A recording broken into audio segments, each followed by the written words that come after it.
দেখো এইসব রান্নাবান্না কিন্তু মাই করেছে, কোনো স্পেশাল কিছু হয়নি। মাছ হয়েছিল, তোমাদেরকে বলেছি মা মাছ খেতে খুব ভালোবাসে, তো মাছের আইটেম খুব একটা আমি পারি না বলে আমি করিনি। আমি করেছিলাম পায়েস, যেটা আগের ভিডিওতে তোমরা দেখেছো। আর পায়েসটা আগেই খাইয়ে দিয়েছিলাম বলে এখন খাওয়ানো হচ্ছে দই। দইটা না সুমিত এনেছে।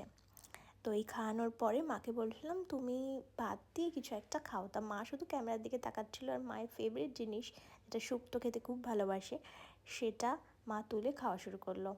তারপরে মাকে একটু চেয়েছিলাম সেদিনকে অন্তত সেদিনটা একটু প্রিন্সেস ট্রিটমেন্ট দেওয়া, কারণ কোনো দিন তো আমরা পারি না, বরঞ্চ ওনারাই দেয় আমাদের সব সময়। জানি না প্রিন্সেস ট্রিটমেন্ট দিতে পেরেছি নাকি জানি না, কিন্তু চেষ্টা করেছি যা যা বলা, যা যা ভালোবাসে সে করতে আমাকে বলে সেগুলো করার। তো মা আমার হাতে চা খেতে খুব ভালোবাসে ইভিনিংয়ে, তো সেটাই করেছিলাম। অ্যান্ড মায়ের কিন্তু এটা নতুন ড্রেস, এটা আমিই দিয়েছি। কেমন লাগছে আমার মাকে বলো কিন্তু তোমরা অবশ্যই। তারপর নিয়ে গেছিলাম রেস্টুরেন্টে আমাদের এখানেই। মা না অনেক দিন ধরে বার্গার খেতে চেয়েছিলো আমার কাছে।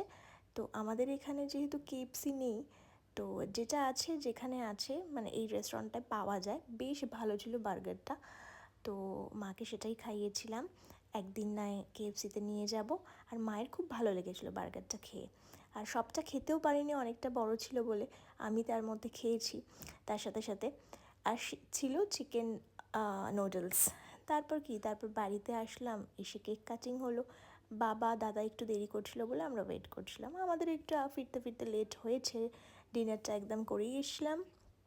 তারপর একে একে কেক খাওয়ানো হলো। তোমাদের কেমন লাগলো অবশ্যই জানি।